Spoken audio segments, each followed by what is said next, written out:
We'll do it live and we'll do it right now. And yeah, part two of Pacific Comics.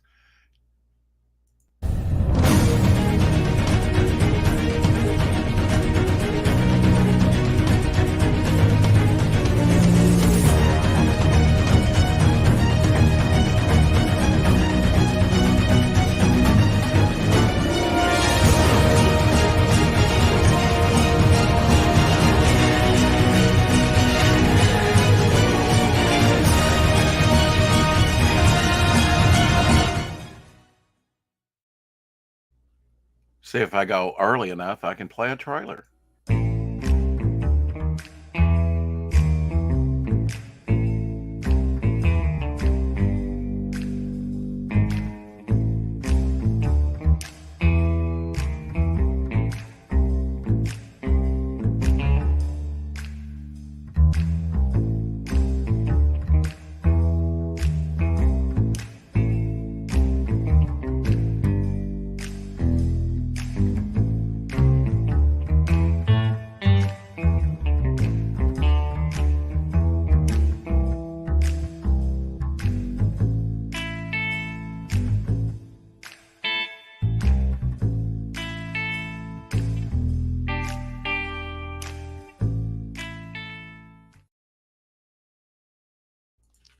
Yeah, Edwin, I saw that you liked this video already over on Twitter. I appreciate that. Uh, yeah, picking up where we left off, just wanted to explore a little bit more of Pacific Comics. They did have such a diversity. Can we use that word? I don't know. Just looking at eBay here, Ravens and Rainbows, number one, um, from 1983, just to show you some. I think I can do better than that. Uh, some of the titles that Pacific Comic came out with, Jeffrey Jones. So there were specific names with some of these titles, like Bernie Wrightson, Jeffrey Jones, uh, Saddam, that did later would do Marvel Zombies, uh, Ravens and Rainbows was one that I did not pick up. A lot of these probably were one shots. I don't know. I think you're picking that up, aren't you? Yeah, there we go. Now you can see the cover. Uh, just clean comic book fun. Look at that. Look at that. Just got has the image right there in the middle. Uh, some Jeffrey Jones there. Ravens and Rainbows. Let's see what we have here. This is the back cover here, done by him. Uh, Again, the coloring of these comic books at the time, the early 80s, they were doing some stuff that really looked independent, really looked different from what Marvel and DC. It really was pushing them in uh, a direction that comics in a direction that I thought that it needed to go. Uh, and they had such a diversity of titles as well. The next one we're going to look at is Darklon, the Mystic, number one, from November '93. So, early '90s, Pacific Comics was there. And even in the '80s. Here we have Darkline, the Mystic. Rob, it's hard to remember back. I did have Darkline in my collection. I believe this is Jim's Starlin artwork here.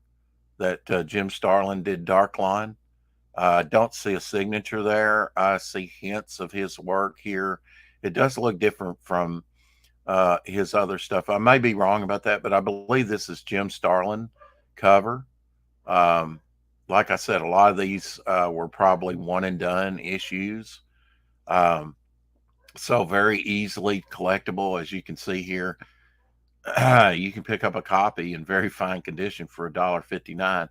They're definitely probably a good read and worth collecting. Um, uh, I mean, they're for it's that's a 40-year-old book. Comics were uh, being looked at as collectibles and kept a little bit better shape. Of course, boards and bags around. So, I would say from when the direct market started, the direct market being comics that were only offered at a comic book shop and not on the newsstands, because the newsstands were still around at this time. Um, and frankly, were there were more comics on the stands at this time than there were this direct stuff. So a lot of these early Pacifics, I think, are highly collectible because you could only find them in comic book shops, and comic book shops then weren't as prevalent as they are today, or, well, I don't want to say that, as they were at one time. COVID kind of wiped out some of the comic book shops. Not just COVID, but other Twisted Tales. We looked at Twisted Tales last time. I believe this is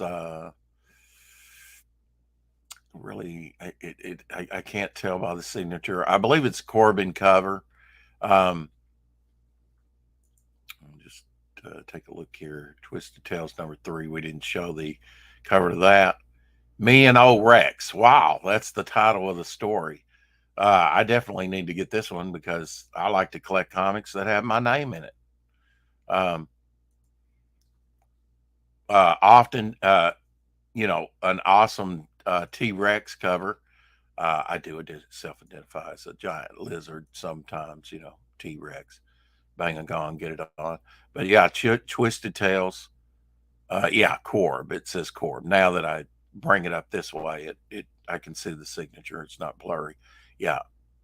So Corbin cover, Twisted Tales #3, security guard, seeing this bloody mayhem here.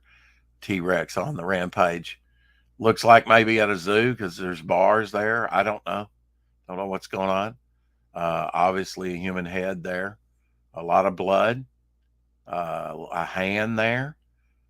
Uh, so yeah, he needs to run. He needs to run. When you see a giant T Rex like that, you need to run. On the splash page here, me and old Rex. Let me take this down. There we go. I retroactively went back and collected some of these. Okay, here's the back cover. We looked at that last time. Alien Worlds #5. So they were already advertising uh,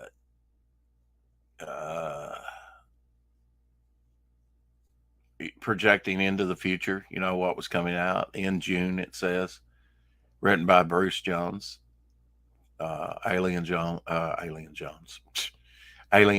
Alien Worlds. Uh, and like I said, they would have some specials sometimes. They did some 3D comics, uh, uh, just like Marvel or DC would do annuals. Um, Here's a Pacific Comics lot. Wow. So we have several uh, here. Uh, yeah, this would be a good recap. I think we looked at pretty much all of these last time. So these are not from 1983 to 1984. They put out quite a few titles during that time. Um, this is a good recap here. We looked at Flamingo.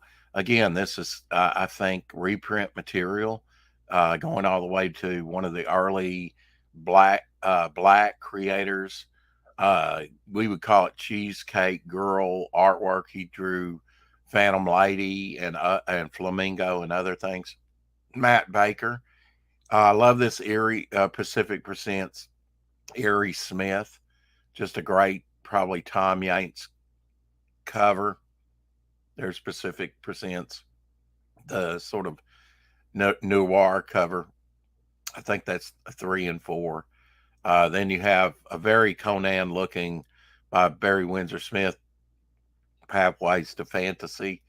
You got Silver Hills, all 3 issues of that came out. The one shot of which I found funny. We actually had this in the comic in my comic shop. I remember Neil Adams' Skate Man.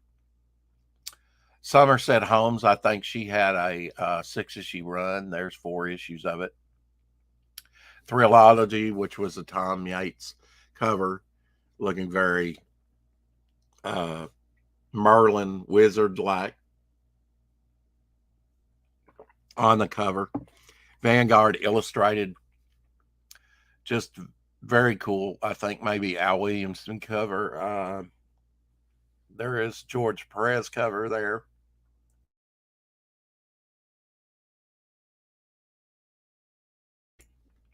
Excuse me, on the end there.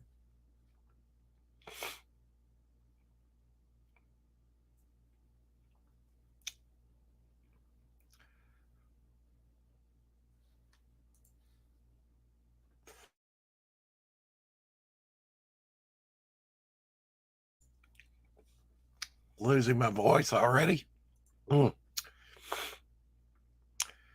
Uh, Werewolf cover. Something to drink. Werewolf cover. Thank you, Lorenzo, for sharing out. Werewolf cover by we looked at last time. A Vanguard Illustrated black sensitive cover with Mike Kaluta werewolf. First appearance of Mr. Monster. So that's kind of a key issue, I think, of, sensitive. If I remember right, it has a white black cover. We looked at last time. I may even show. Here's the back of some of the comics. In-house ads. Past tense.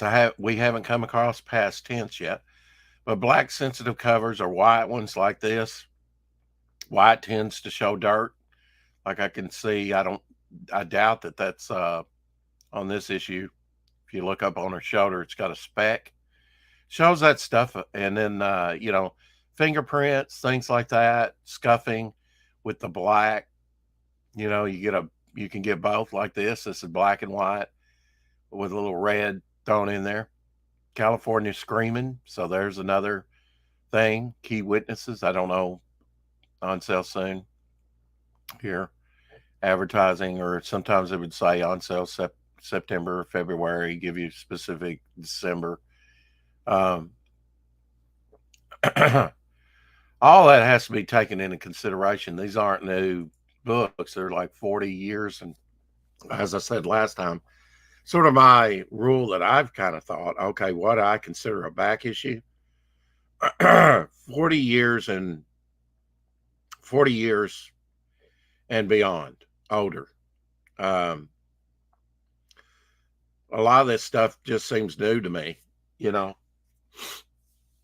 But once you hit about the 40-year mark, I start considering that, you know. Now, if you wait on certain things, usually it's the first appearance of depending on the popularity of the character. Case in point, Harley Quinn. Character takes off, her first appearance is going to be worth something.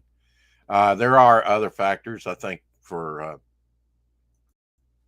Harley Quinn. It's a little special. I've mentioned that before. My thoughts on that. Star Slayer, that was done by Mike Grell, actually went from Pacific Comics, a few issues in the early 80s, to First Comics, and had a run of 34 issues, I guess. We looked at that last time. Uh,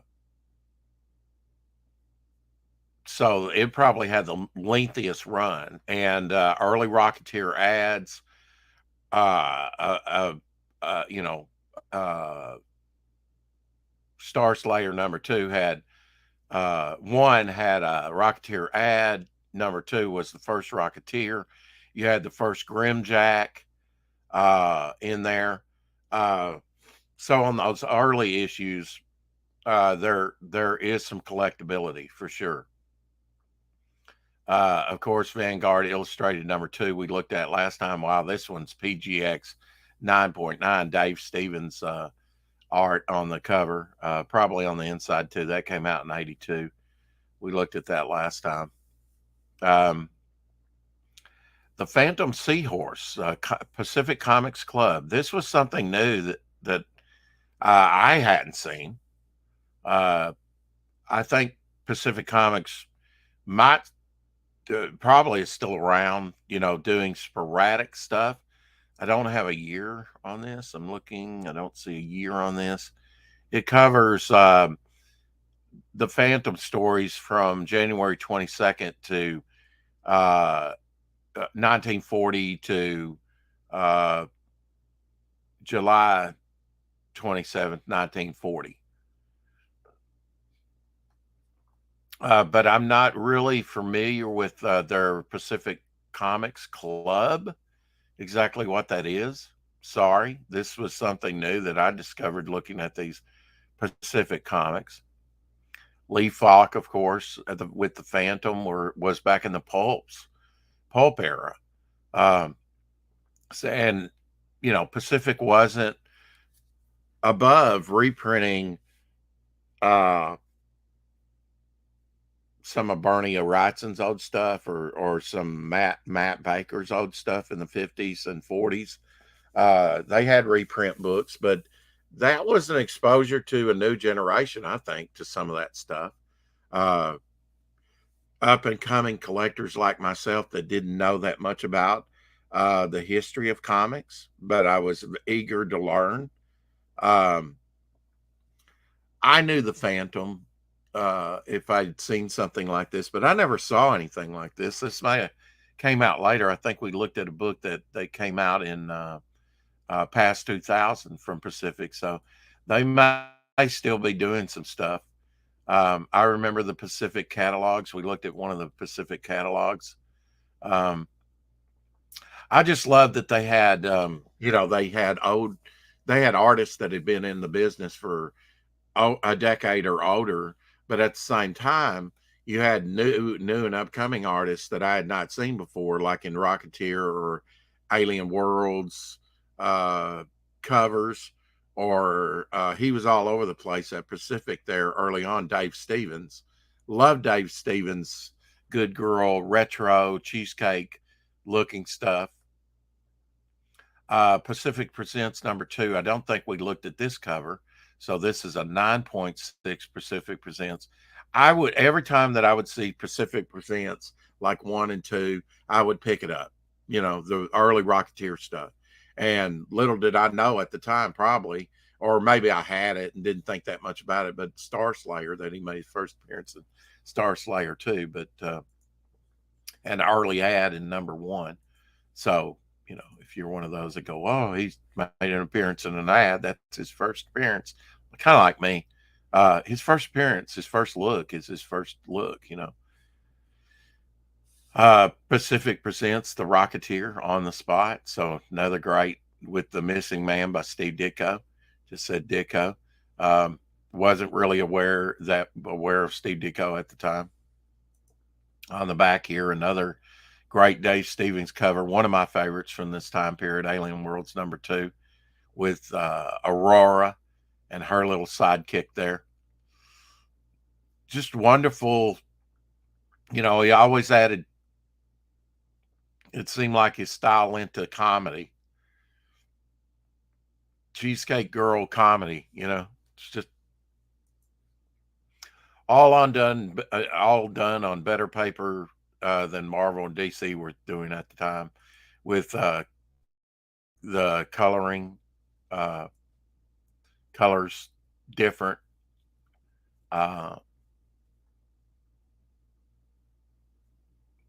Dave Stevens, The Rocketeer 1982 six postcard set. Wow, from 1982. So he did a sort of a portfolio uh, Rocketeer postcard set as well. 1982 Rocketeer postcard set, published by Pacific Comics, a division of Blue Dolphin Enterprises out of San Diego, California. So all Dave Stevens there from Rocketeer's first appearance. Did introduce me to Betty there. I was unaware of Betty. So these just take panels and put them on postcards. I remember that there was an enamel pen. This was a cover here. Of course, Rocketeer Disney did a I thought a pretty decent job at a movie, The Rocketeer. I'd forgotten that they did a little merchandising on some of these things. You know, here with the postcard set. And when you have an artist that can convey, this is just a static standing figure, but look just everything in the face, and just wonderfully rendered, clean artwork. Again, the sort of sleeve there showing you the damage there. That's always good. And those look like maybe track marks from printing, that probably yellowed over time. Maybe like maybe like glue, I don't know. Uh,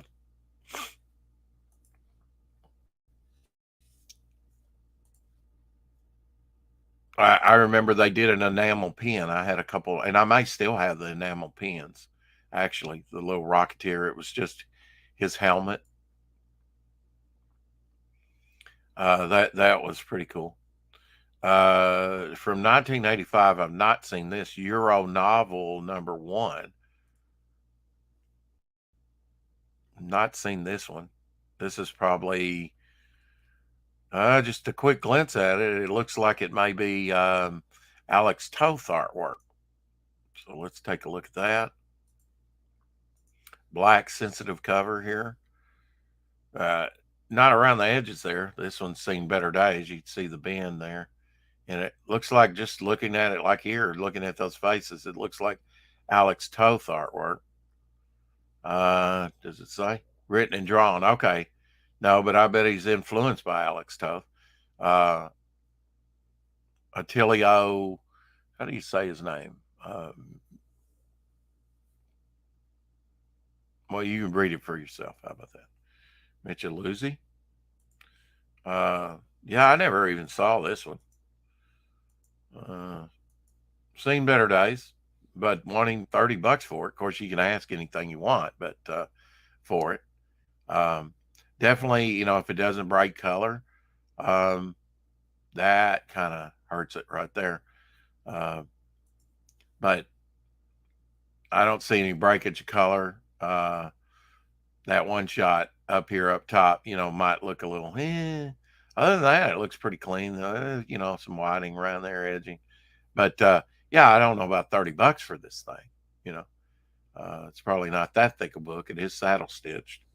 Um, but looks like an interesting project. His artwork. I'm unfamiliar with this artist. I really get an Alex Toth vibe. I'm sure he probably took his cues from Alex Toth and other artists. But Pacific Comics Club. See, there's that Pacific Comics Club. So maybe these were things that Pacific Comics were doing internationally. I really don't know. This is something new to me. Um, the Pacific Comic Club type thing. I've not seen any of those things before. Um, okay, this is unrelated. Uh, as I said, the artist from Vanity, he would later do DNA Agents. Um, Corbin generally did I think the he lends himself to horror, so he generally did the Twisted Tales covers. Here's Twisted Tales #9 with the Corbin cover, I believe. Often signs his things like Corb on the cover. If you can't see what's going on there, it's strapped down person, so bondage cover. You got a skull back there, so you know something's afoot, and he's sharpening his axe or whatever there. He's got a peg leg. If you look, he's got a peg leg, so maybe he's an old sailor, although he has what I would call like a, I don't know what you call that type of cap, but a lot of golfers use that type of cap, right? Maybe he's just going golfing. Maybe everything will be just fine. Uh, but I don't know. The leather straps, little sus, little sus. Um, Miss Mystic, like I said, here's Miss Mystic. We looked at Miss Mystic #1. Uh, Neal Adams did that. This Miss Mystic #2. Um, you could buy a subscription to Miss Mystic, which I did. I subscribed to a couple things in my lifetime, actually 3, I think, uh, and was disappointed like 2 out of 3 times. But here we have obviously a riff on, they were totally different characters, but obviously he's hinting at the Fantastic Four here, which I think is pretty cool with Miss Mystic #1, #2, I'm sorry. Uh, Zipatone, for her costume. So just basically her form with Zipatone over there applied by hand, I'm sure. Um, just cool looking comic. It was great to see creators like Neal Adams kind of stretch their legs and do, get their own books and have their own characters and IP. Don't know if he owns that or if that's owned by Pacific. Captain Victory and the Galactic Rangers. This is a complete set here listed. Says 1 through 13. So 13 issues of Jack Kirby's Captain Victory and the Galactic Rangers. And then plus it had a special #1. My friend Elsie actually had a silver print to one of the covers. That's a piece of the production artwork. I'll show you Star Slayer #2 again, just to show you, but done by Mike Grell in 1982. The first Rocketeer, which, I think is a, wonderful looking cover by Mike Grell. Star Slayer, the Log of the Jolly Roger. I really wasn't that excited about this book. I did collect it because mainly of the backup stories, and some I did get in the back issue bin. Loved his work on Warlord, and I didn't like everything that Mike Grell did. Um, he did an adaptation. I forget who through, publishing, but of James Bond, which I can't think came later after this. Silver Star again, we kind of covered that. Jack Kirby, um, Gru the Wanderer, Bold Adventures, I think had 3 issues. First couple covers had Rudy Nebree's covers. Sunrunners, yes. Pat Broderick, hoping to have Pat Broderick on with Mike Barron here pretty soon, talking about Bronze Star over on Fund My Comic. If you haven't checked out Bronze Star or Mike or some of other, Mike has another campaign up there as well on Fund My Comic. So he has 2 campaigns up on Fund My Comic. But probably one of the early, if not probably the first time that I saw Pat Broderick artwork was in Sunrunners. They did run more than 3 issues. This is just 1 through 3, but this is Pat Broderick's I'll have to ask him. Does he own Sunrunners, or was that something produced for Pacific Comics? Did creators create for Pacific Comics, or did they get to retain those IPs? Because I've not seen anything more out of Sunrunners. Did read this, like Pat's stuff. Pat at this time had been creating comics for about a decade. So he was one of those creators that I didn't know about, but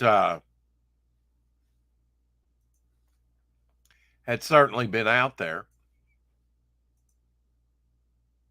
and liked the story, liked the artwork. Paid a little bit more, $1.50 cover price for these books.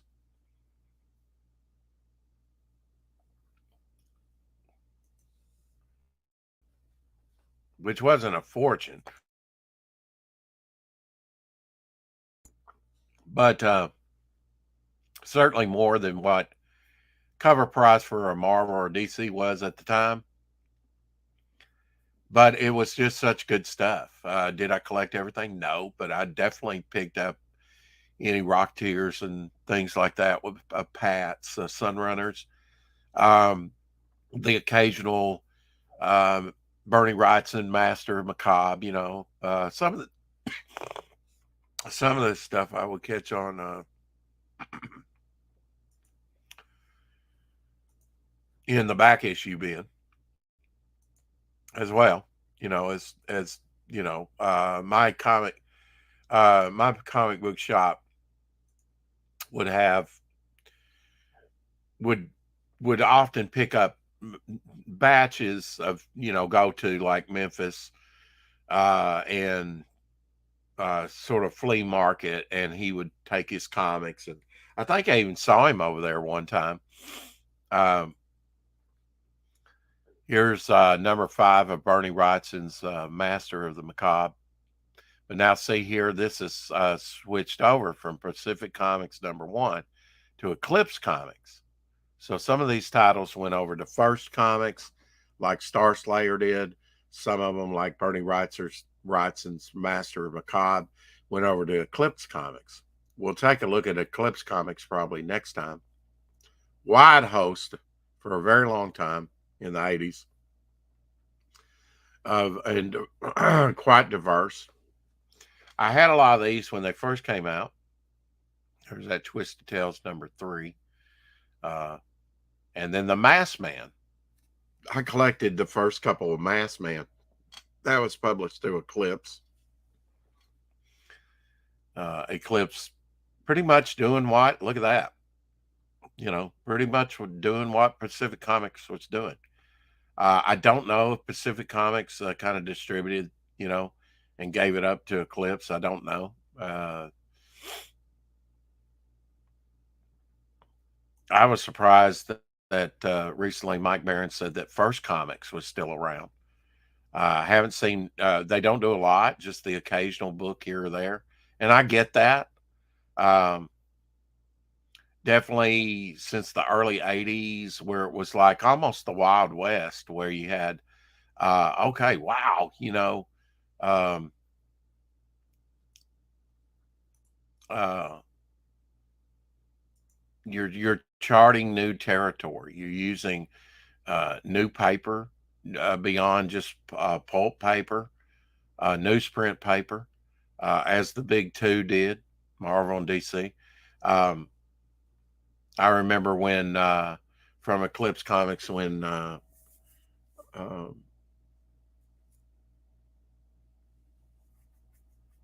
Aztec Ace came out. It was on Baxter paper. I'd never heard of Baxter paper. And then DNA Agents came out, and it was on Mondo paper. Never had heard of Mondo paper before. Uh, so better use of paper.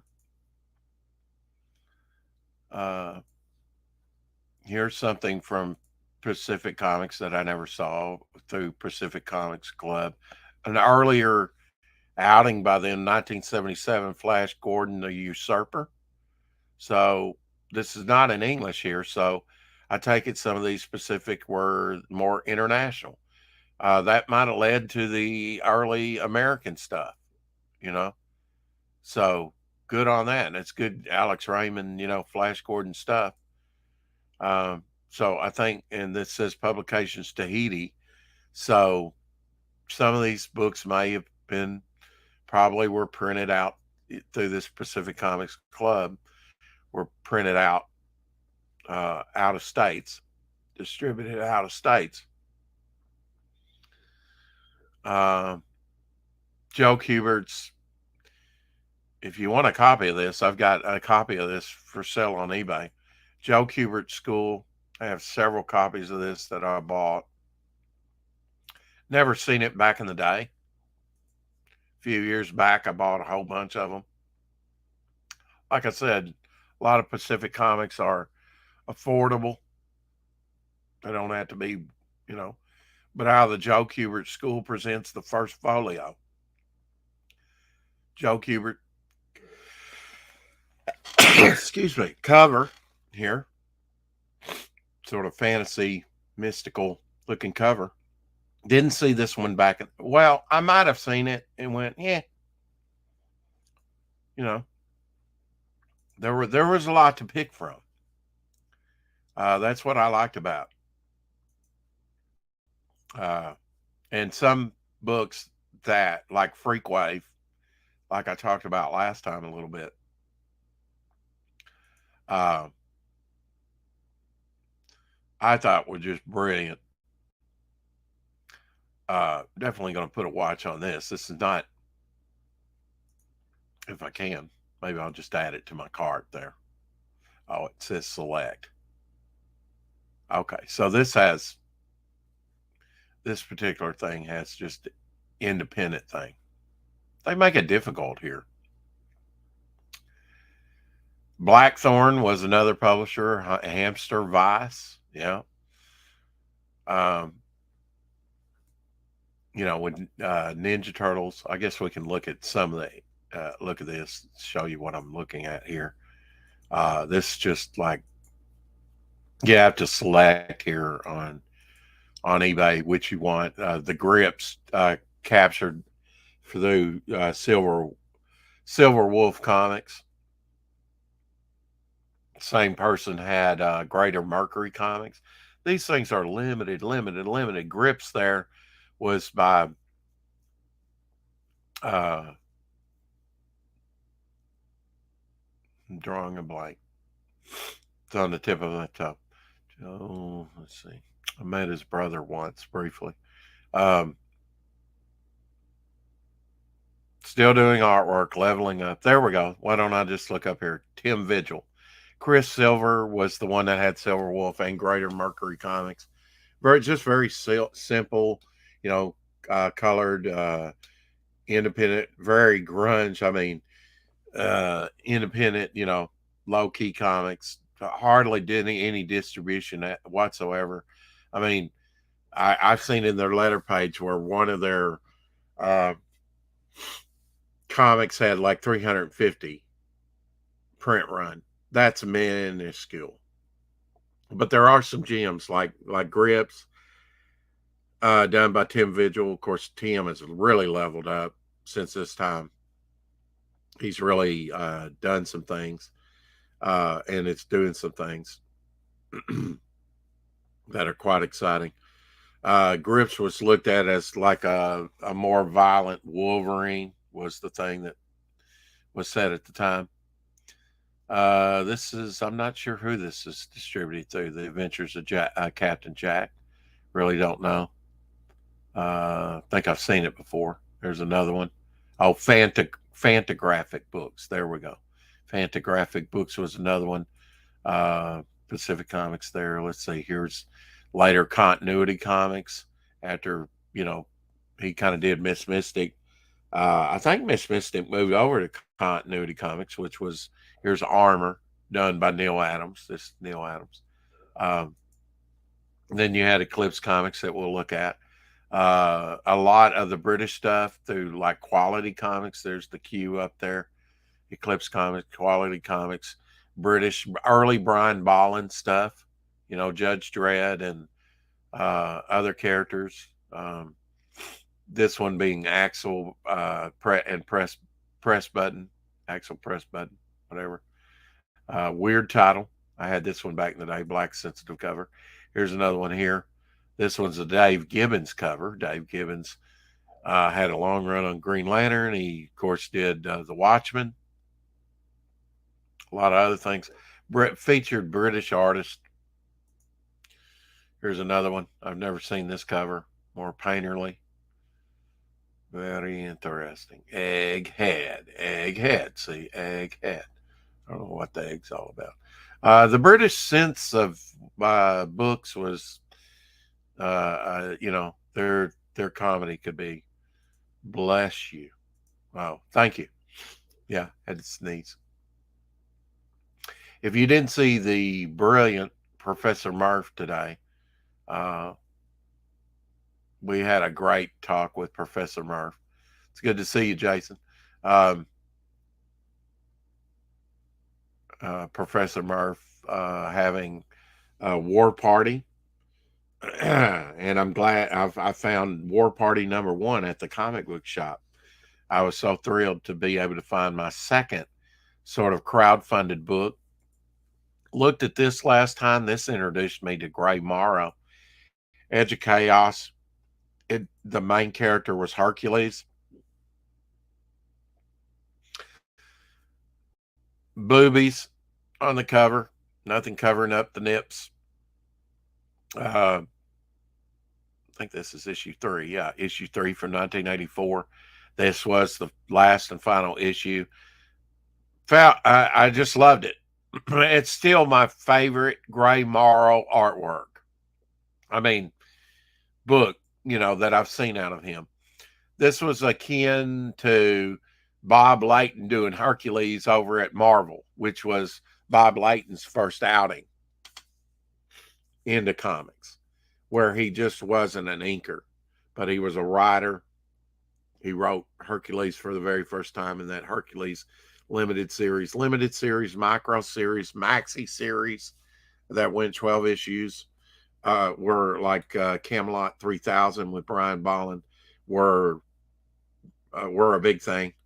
You had over at Marvel, you had like Mike Zeck doing the Punisher, and then a second series of the Punisher came out.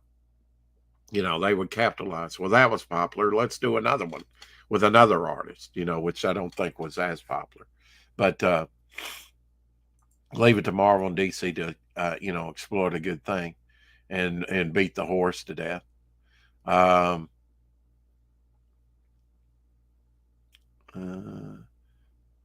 Prince Valiant, Pacific Comics Club. Again, old Hal Foster. Prince Valiant. I think we saw one of those last time. This will be the second and last part talking about Pacific Comics, because I think we probably covered just about all the titles. We may find a few more here. This is 1959 there. So Hal Foster worked. Here's 1960. So dealing with specific years, specific storylines, reprinting that. Probably straight out of the dailies. Look at that, 99 cents. They want $12.45 to ship, though. See, I always look at the shipping, folks. But really, that's probably not too bad for a couple books that are about 40 years old, and looked like in pretty new condition. You had to pull the trigger on that one. Decide for yourself. But Corbin Special Comic Book #1. Ooh. Don't think I've seen that one. Looks like we have Edgar Allan Poe. King of Horror on the cover for Corbin. So Corbin did a Corbin special #1 with a Corbin cover here, Edgar Allan Poe. Okay, should have read that. Nice mummy there, all wrapped up. I'm told that Edgar Allan Poe had such a phobia, and it was a thing back in the day, House of Usher, uh, that being buried alive, that when he was buried, they ran a chain or a rope down to the coffin. So if he did wake up alive in the coffin, he could ring that bell and they could come dig him up before he suffocated. He had such a phobia of being buried alive, which I actually read in one of the independent comics back in the 80s a story similar to that. And it was based on a true story where the daughter died, or it appeared like she died very young and was buried alive. She was buried with a pearl necklace, a very expensive pearl necklace, because she was the daughter of a very wealthy gent at the time. I think this story was set back in the 1700s, based on a true story. But a grave digger was there at the, a grave robber was there at the funeral. So he dug up in a rainstorm. The rain woke him up. He panicked and ran, and often graveyards would have a guardsman to guard the dead, back then with a shotgun or something, a musket, whatever, flintlock, and shot him dead. But the rain revived her and she came back to life. So saved her life. The grave digger saved his life. And what was his reward? He wound up dead. Unceremoniously shot to death. Uh, so he reaped what he sowed very quickly.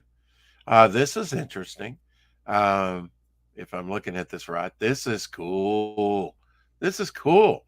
I like this. Hell yeah. I'm definitely going to have to put a watch on that just to know that it's out there. Uh, like I said, I'm learning, about just looking through, taking the time out with you and looking at some of these things on eBay. And they're available for sale. So if you see something, you go over there and go, oh, that's pretty cool. Like this, like Pacific Comics. Again, they're right, even in the colored areas, but you can see uh, a little bit of aging or whatever. I don't know exactly what that is. That could have been just a bad print. Looks like early Betty Davis there, famous movie stars of the 30s. Clark Gable. And I would say in the middle there, I guess that could be Frederick March. Um, it could be, oh, well, that's cool. That's cool. I'm drawing it. This is under Blue Dolphin Enterprises, which is AKA Pacific Comics. Yeah, distributed by Pacific Comics. So there we go. This looks like Marlena Dietrich, maybe. First edition, July 1984, it says there.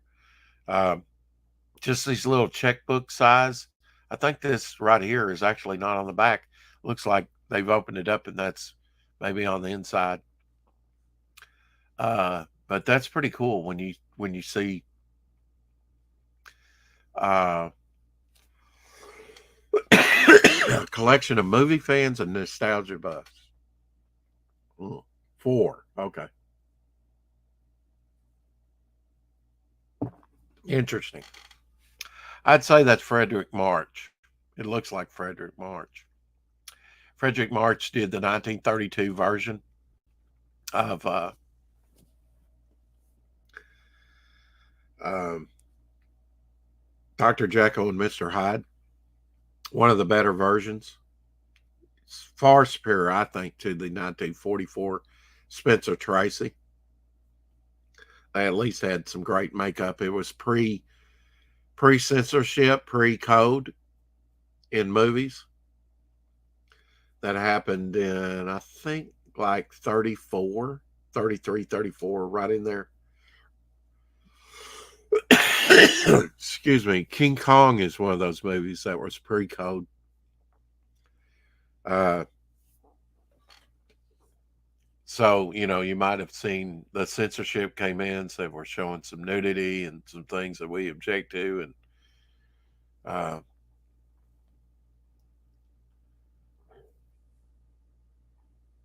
These are all mixed up. They're not in any particular order. A lot of times I'll go from like lowest to highest. Alien Worlds, I remember this one, probably had it in my first collection. Alien Worlds #9 from 1985. Another great painted cover.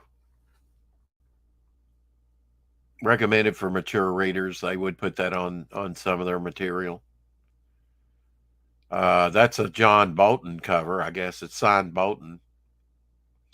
Being attacked by a giant shrimp or prong, you know?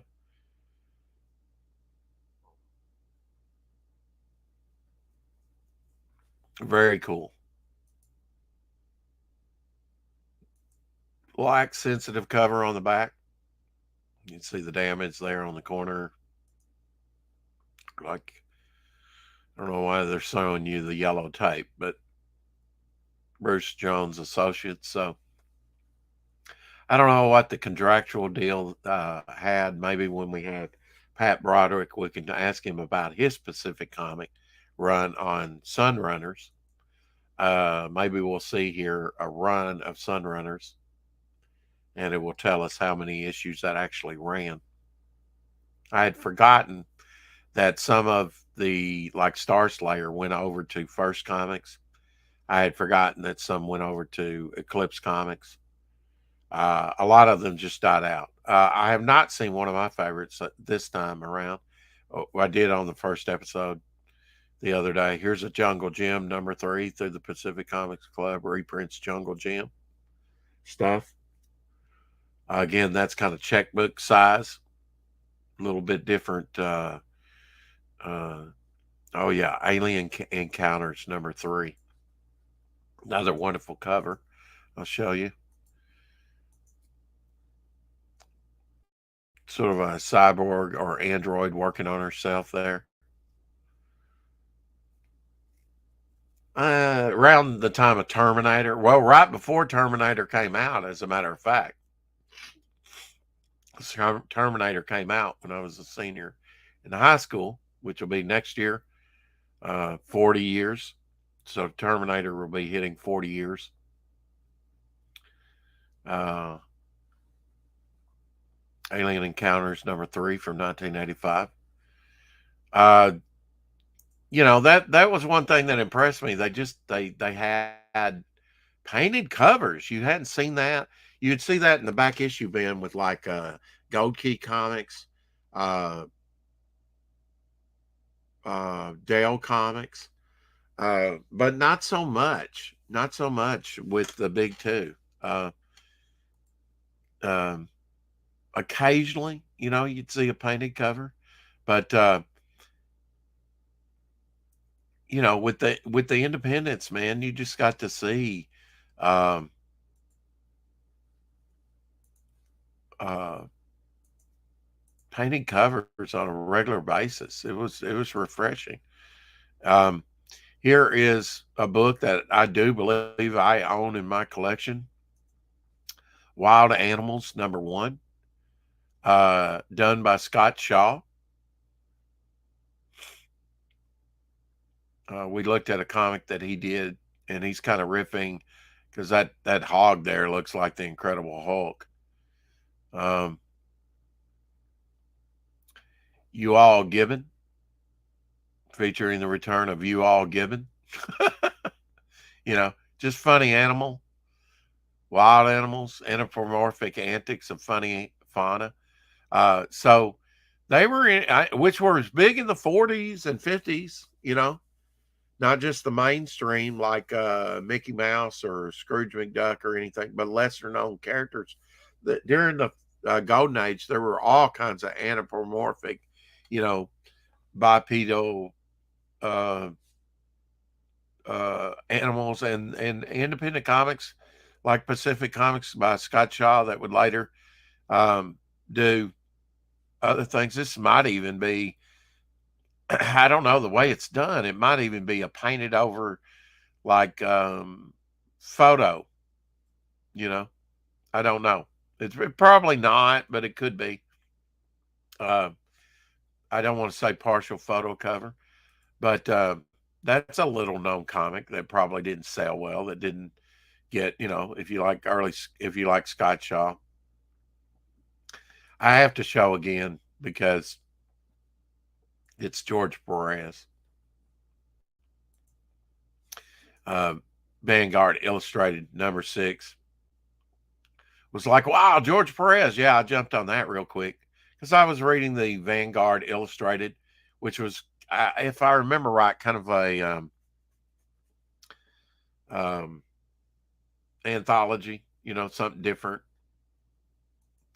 Uh, but now I'm not really seeing Freakwave,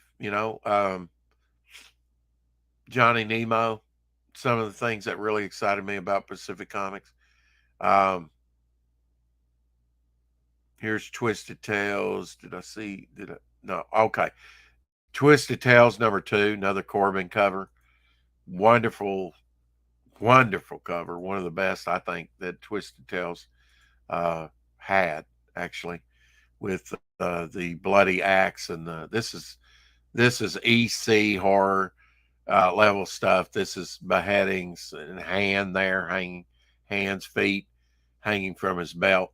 Murderer stalking a couple victims there.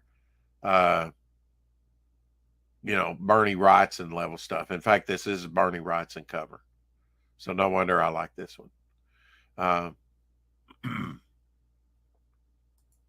on the back there, you have, again, Alien Worlds #2. Dave Stevens, a brilliant, brilliant cover done by him. Love that one. I don't know this jester-like character running away with the beautiful girl, but I'm sold. Love it. Don't know if I saw this one back in the day and bought it, but if I'd seen it, I probably got it. Uh,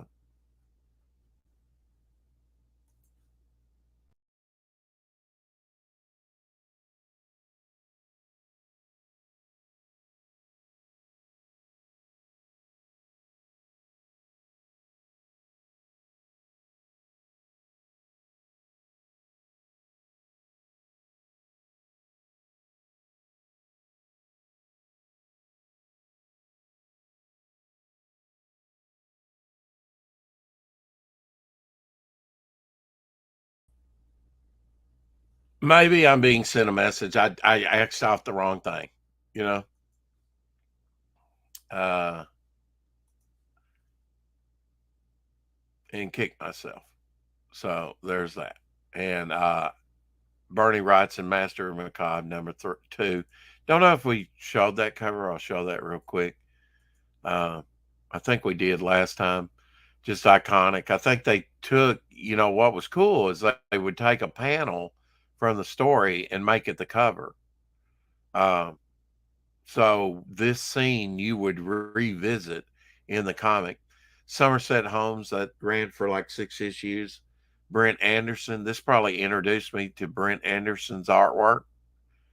Um, Strike Force Ultra, he would later do. Um, Brent Anderson's done a lot on Astro City. Um, black sensitive cover here. Um,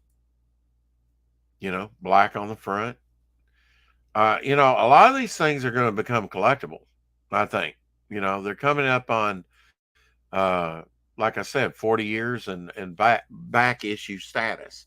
And they are, in the early 80s, comics were kind of a little slow, but then they took off like a rocket. And you had what we call the black and white explosion and I think Ninja Turtles was a big part of that. I really do, because I mean, I know it impacted me, not just the IP, but that someone like Eastman and Laird could become millionaires, you know, and it become a cartoon and toys and, you know, do what we're doing in crowdfunding, like what Ethan's doing with Cyberfrog. He's developing toys, he's developing comics, we're doing magnets, trading cards, stickers, standees. I mean, it's another independent explosion. So I'm very excited about what's happening in crowdfunding today, because it's much like it was the fervent bubblings of the early 80s, where great comics like Pacific Comics came up. So we've come up on the hour mark. We'll cover some other, Eclipse, First Comics. If there's some comics, can't tell you when I'll do the stream, but hopefully, I was off tonight, so I've gotten some rest. Thought I'd come on here and do a second part, because I don't think that I really finished Pacific Comics. Got to see a few things again. Got to see a few things that we didn't see the first time. I think I'll probably move on to another distributor, another publisher. So if there's one that you would like me to cover that I know anything about, I'm sure we can explore it together. And I'm sure there's stuff I'm still looking for Pacific Comics, and I discovered some new stuff. Again, I could probably do it part 3. I don't want to exhaust, a subject, so I'll probably move on to another one. But if there's another publisher you want me to kind of cover, like do Eclipse Comics next, okay, I'll do that. First Comics, First Comics still around. I didn't know that. Thought they went defunct back in the 80s. There are some distributors that just aren't distributing as much as they used to, but now some of them definitely went defunct, and it's sad to see, because there's just like I have got good memories, nostalgic memories of certain Marvels and DCs. I've got some really good vibes, and some of the best stuff I ever read came out of Pacific Comics. Some out of Eclipse Comics, some out of First Comics. But Pacific Comics, had to start off with them because they really did have a great diversity of titles. If you've never read a Pacific comic, check it out. They're wildly affordable. Some of them are key, I believe, will be highly collectible and have first appearance of characters, early work of several artwork, um, artwork from established people, almost like what Atlas, Pat Broderick worked for Atlas in 1975, that was trying to take over Marvel, came out of Marvel, and didn't last very long. None of the titles lasted past 4 issues. But later, a decade later, or less than a decade later, you'd see people like Pacific Comics doing reprints, much like Paragon Press with Bill Black. We'll have to cover him at some point. His back issues are hard to find sometimes. He puts out some tomes. I mean, a comic that is all reprint, black and white guts with color cover for $30. He's serious about his reprints, But now this is expensive Golden Age stuff that he's scanning and putting in and whatnot. But very hard to find on the back issue market. So when we cover AC Comics, I really don't know what we're going to find. Check out Paul Monsky. He has, over there on Fund My Comic, he has a Jungle Adventure comic with a Bill Black cover, who is the editor and, who's the publisher of Paragon, and then later would become AC Comics. He had the Charlton characters before DC bought the Charlton characters. Sentinels of Liberty, The Question, Blue Beetle. Fun stuff, man. Early 30s was just early 30s. I'm thinking 1983 and I say 30s. Early 80s was just a bubbling stew pot of creativity. And it just expanded and expanded into what, the 90s stuff. So maybe you're not as old as I am and you didn't experience the Copper Age like I did, which was my adult reading years. The Bronze Age was really my childhood reading years. And it was great to see, as I became an adult, that you got not only the Pacific Eclipse and all this independent stuff, but even at Marvel and DC, you saw like Watchmen, Frank Miller doing Daredevil, and then later Dark Knight, crossing over from Marvel to DC. George Perez jumping over from being at Marvel to DC and doing New Teen Titans, and them expanding into the direct market with like in introducing uh, new artists to me like Brian Bolland through like Camelot 3000 was one of the first direct comics that I can think of that came out, and probably the first maxi series ever that I remember. There might have been another one before it, but I didn't know about it. Uh, Ran for 12 issues. Never seen a maxi series.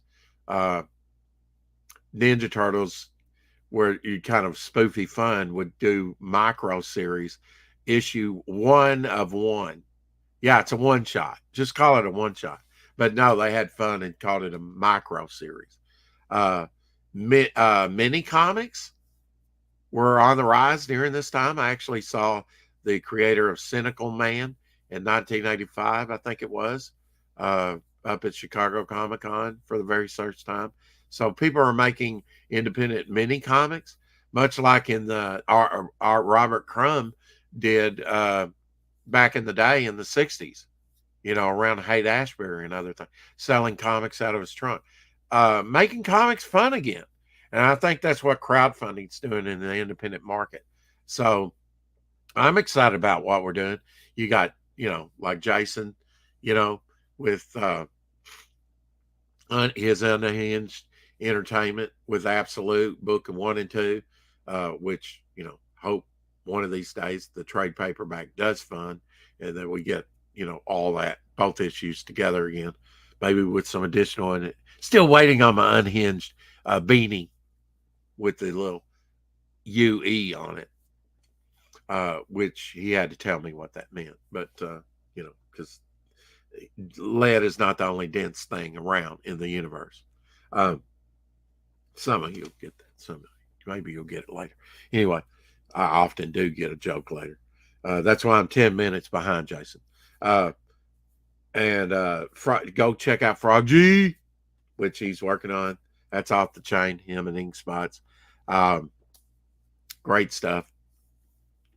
I think that's where, all the, I hate to say it, but momentum, uh, all the gravitas is coming from right now. And I hope to just see this, uh, if we keep producing good stuff, I think we're going to have to work out the distribution thing for sure. I'm glad to see that Oliver and the crew over there uh, are going into the comic book shops. I don't think it's, I've heard yays and nays on that. All I know is I found Mighty Titan at my local at one comic book shop, local comic book shop, and then at another one I found War Party. So I have not backed War Party. I had backed Titan, Mighty Mouse, keep calling it Mighty Mouse, but Titan, Mouse of Power, whatever he calls it. Uh, so I can sit here tonight if I want to read a Rampart Studio War Party #1, and maybe it will make me want to back it. Which I do want to back it. It's just having the funds, but sometimes the immediacy, and then you're supporting somebody local business.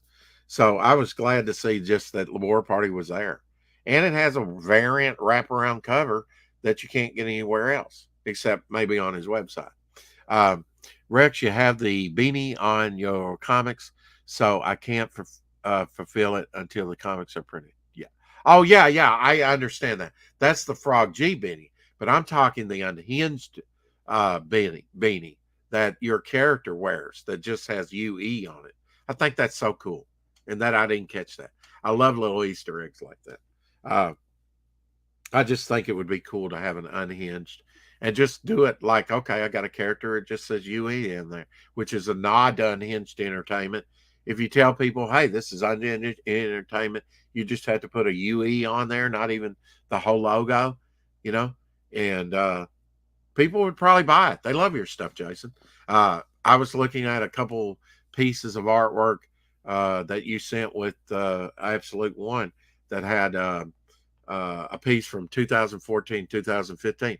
That was great promotion on your part. You're like, yeah, I got this stuff lying around. I'll send it out with orders and stuff. It made me want to back you more, you know, kind of like what Ryan James is doing with the stuff, you know, head sketches. Okay.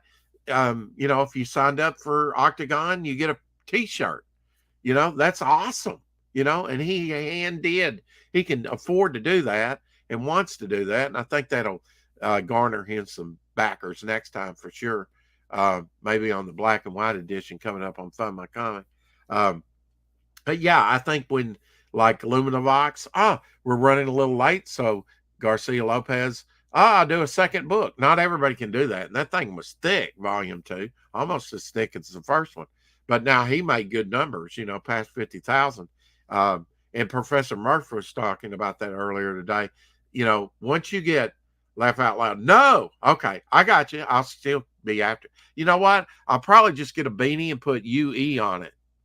So there, I'll make my own unhinged entertainment beanie.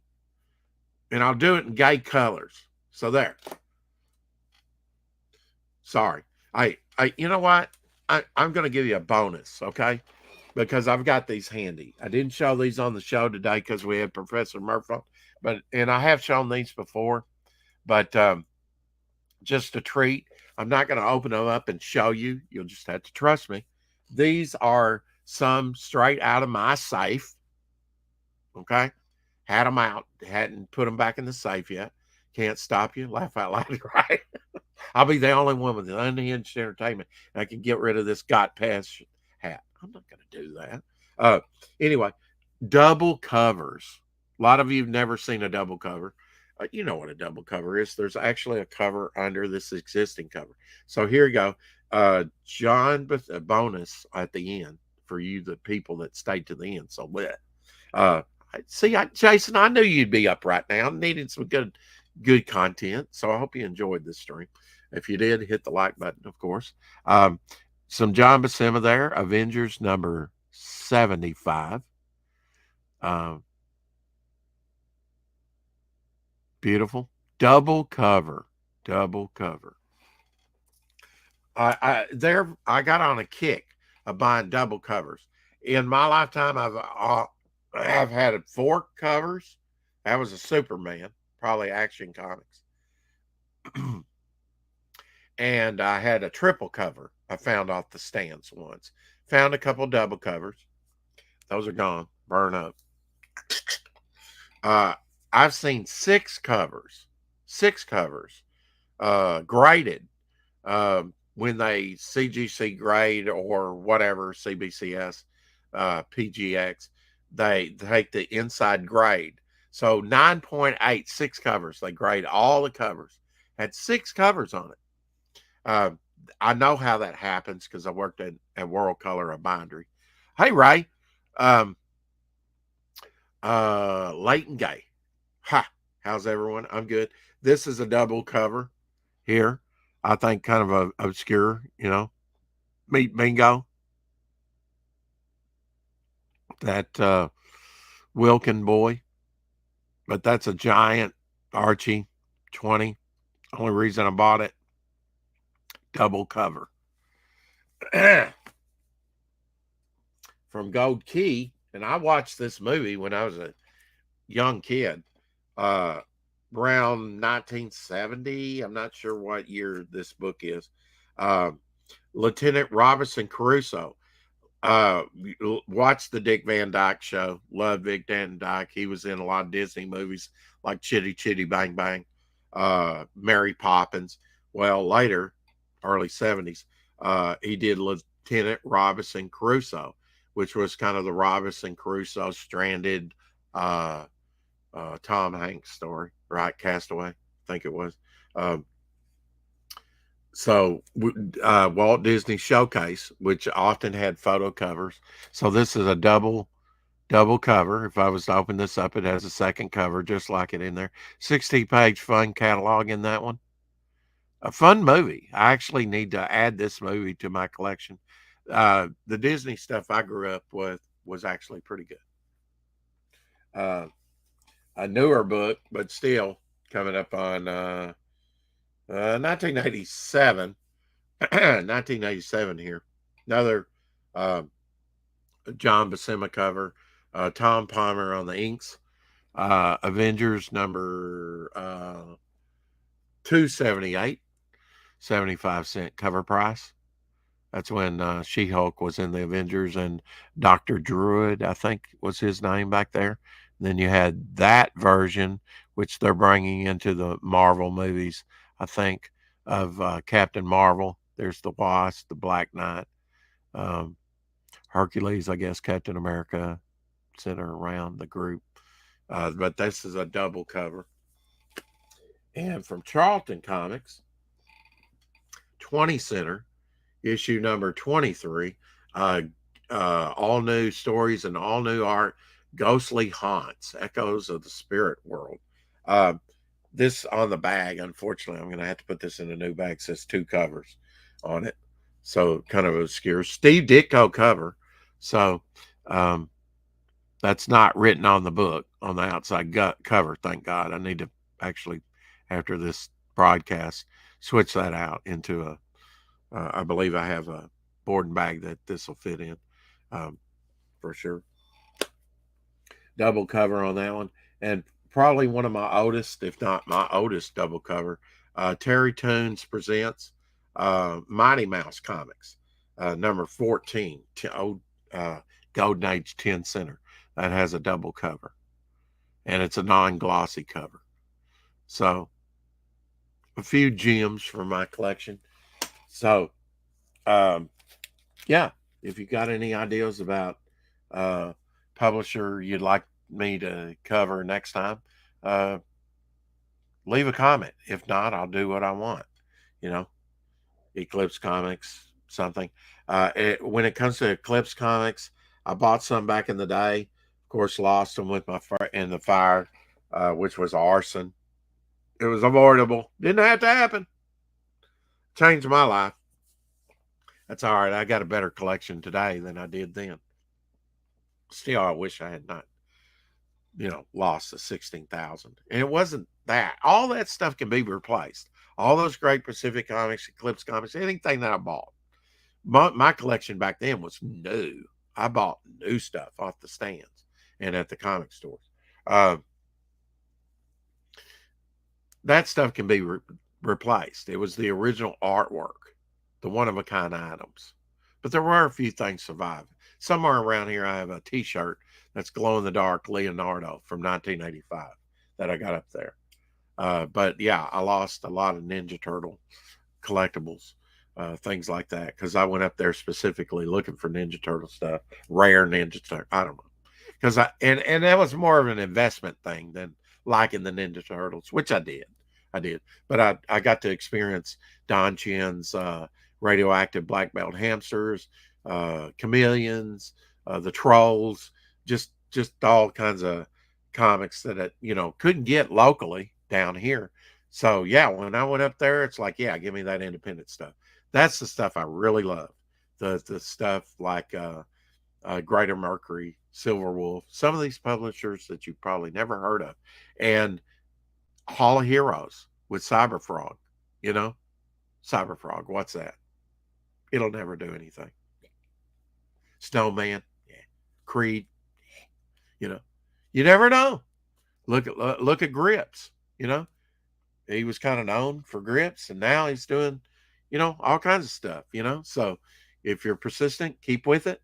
Who knows? Some of these old IPs may resurrect like Cyberfrog did, or Snowman, or Creed. Which I know that Ethan kind of brought them back in the fold and doing comics again or whatever, or bringing them to the forefront too under his all caps banner. But still, that raises the value of, books like, where is it? Does I have it here? Another bonus, just because I love it. One of the first comics I ever read. Big old 100 pager. Wasn't even collecting comics at this time. Love this, man. Before I ever read anything in a comic, I saw it on a cartoon. And in this day and time, who knows what a kid's first exposure is going to be. For me, it was cartoons like Herculoids, Space Ghost, different things like that. Um, Experienced comic books like this, read them. Early Jim Shooter, when he was just probably 13, 14 years old, writing um, Legion of Superheroes. First Mike Grell artwork exposed to. Um, Kurt Swan artwork. Wonderful stuff from the 60s. Wonderful writing by Jim Shooter. Um, that's not what I wanted to show you. I wanted to show you. Well, the point is lost now. I was going to show. Oh, here it is. Oh, okay. So, yeah, you know, first cover Salamandroid, and there are variants. I think there's a Trent Canuga variant that does not have Salamandroid. It's and doesn't say Salamandroid. It's same guts as this book, but it says Slingers on there. Regardless of what variant you get, Salamandroid's on the back in the ads of the back issues. So on those. So you never know what an IP is going to do. And you know what? I just love that early independent stuff. That's low print run. I've got one upstairs. I saw it again and I was like, oh, I'm so proud of this book. I've not even read that book, but I'm proud of it because I tried to buy it from what's the book's title? Star Wars actually did in the early 90s, I think, a ship called that. I'll have to get it up there. Oh, Skyhopper. Look up Skyhopper. Try and find the one-shot Skyhopper comic. I'm going to say you probably can't do it. And if you do find it on eBay, it'll probably be from where I bought it from, who buys millions and millions of comics, and that's Mile High Comics. But I had, just looking at that, knowing that might have been, I even bought one from Mile High Comics that was printed here in Arkansas, in Northeast Little Rock. Had a die-cut cover, and on the back, it had a die-cut back cover. Locally done, probably low, who knows? Might have been like my ash can, only 100 copies printed. Very low print run. Might be like Greta Mercury, had a little larger printer run of 350, but that's minuscule. Doesn't take much. That's what I'm saying with some of these independent things. Doesn't take much to bump them up into the stratosphere of being impossible to find. Much like a variant cover that they do, like 1 out of 500, by a known artist. Yeah, I mean, as much as I love, stuff like that, which the reason I got this, it was signed 9.8, reasonable price, and just love the retro golden age like cover. Not much into Eric Larson, but anyway, or finding a key issue, even though it's just a 0.5, it's a very good looking cover. The only reason, missing the back cover. First time Fantastic Four #1 probably was reprinted.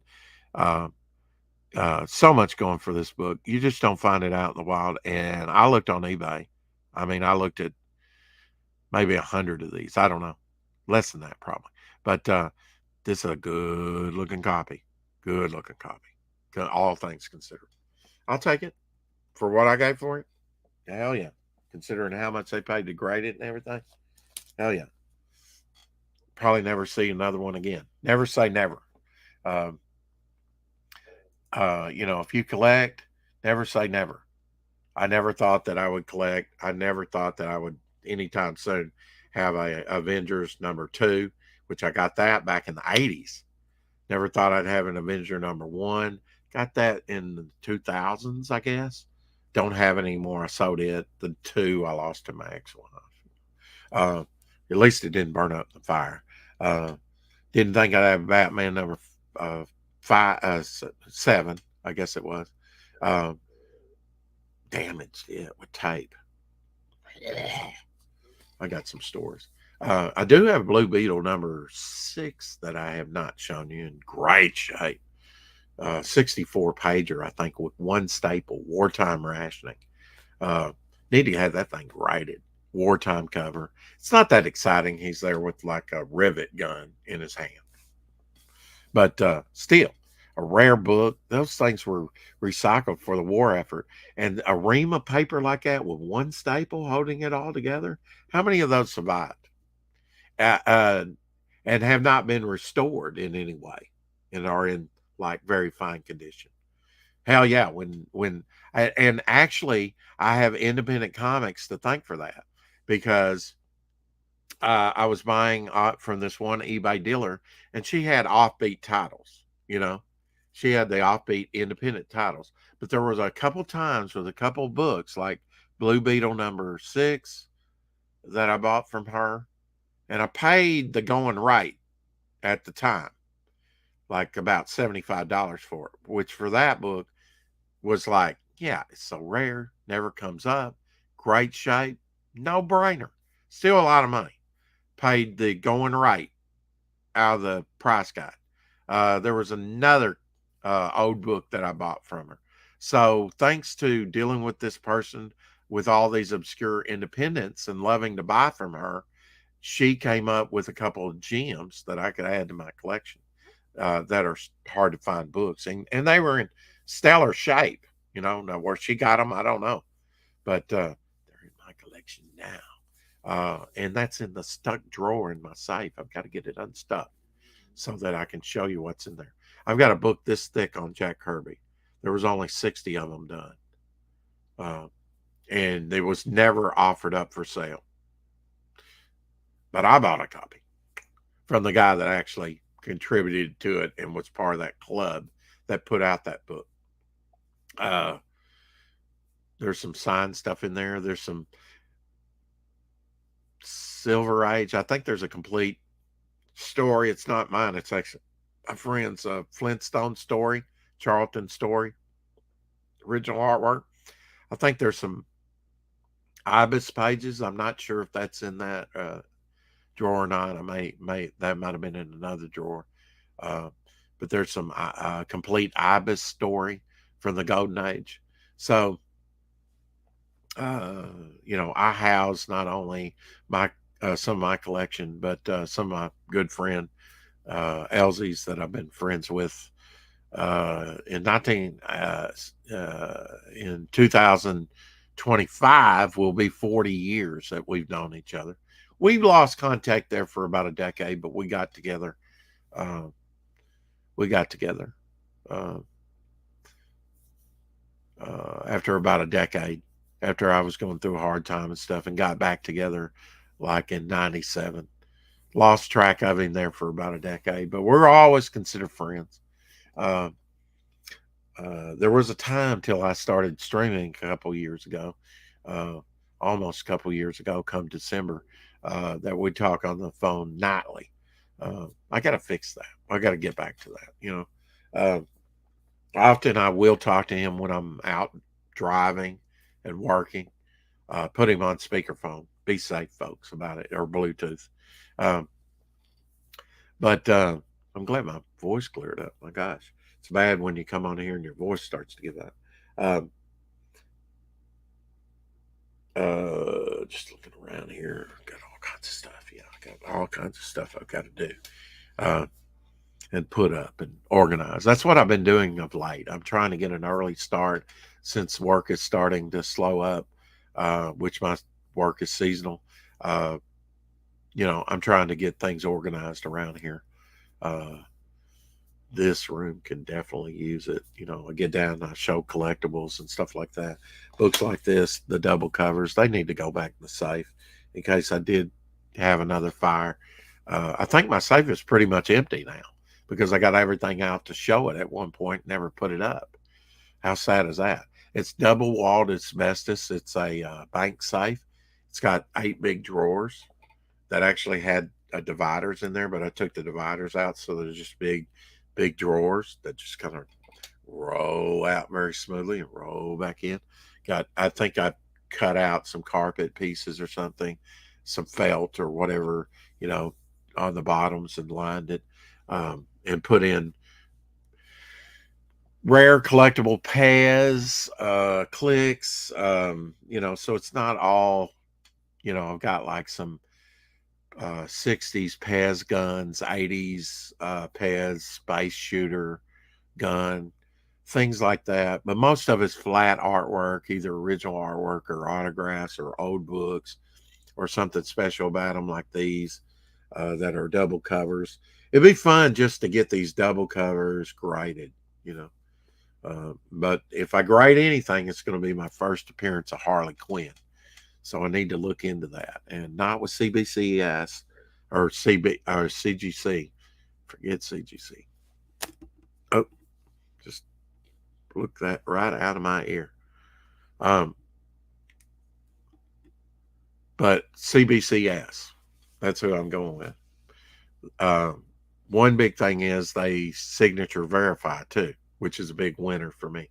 Somebody told me that CGC is starting to do that.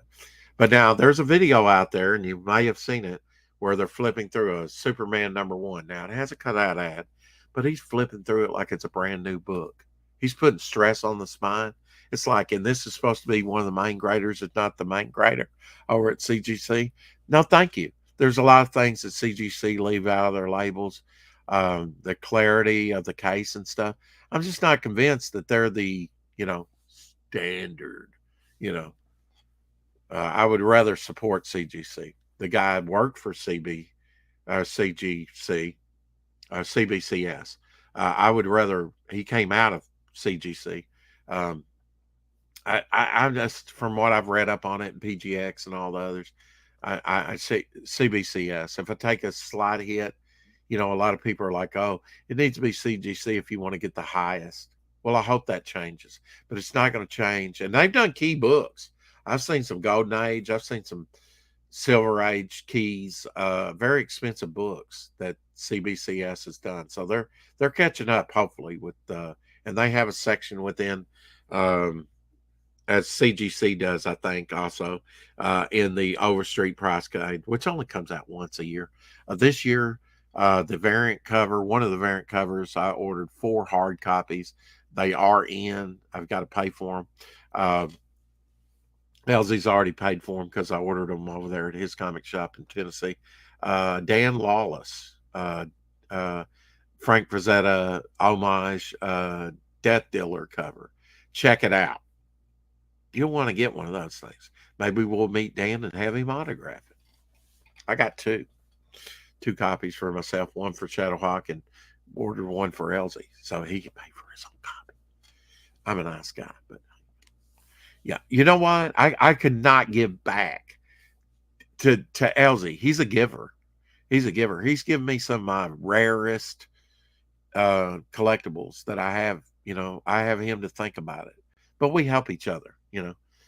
He's got a Jack Kirby oil painting. Hopefully one of these days I'll show that here on the show. Hopefully. If he gets a camera and a mic, might be sooner than later. I'm trying to get him on, to start coming on. He's wacky. You'll like him. He's got a pretty good collection. He had a first appearance of Moon Knight out of Werewolf by Night, I think, issue 32. Didn't even know about it. Didn't even tell me. He got ripped off on that deal. He was happy with it. Hey, Hockey. Nice guy. A bit dicey, I say. Yeah. Yeah. Aren't we all? Anyway, on that, keep collecting. I got to get back to it. Set up another stream for tomorrow, of course. I've got a meeting with Tanner. Tanner's going to run my next campaign. So things are heating up where I can come out with my book. Yeah, good day to you, Ray. Thanks for coming in. Thank you, Jason, for chiming in, as always. Hope this has been entertaining. We'll look at another one of these great publishers from the 80s here sometime soon. So keep collecting. We'll see you later. Bye.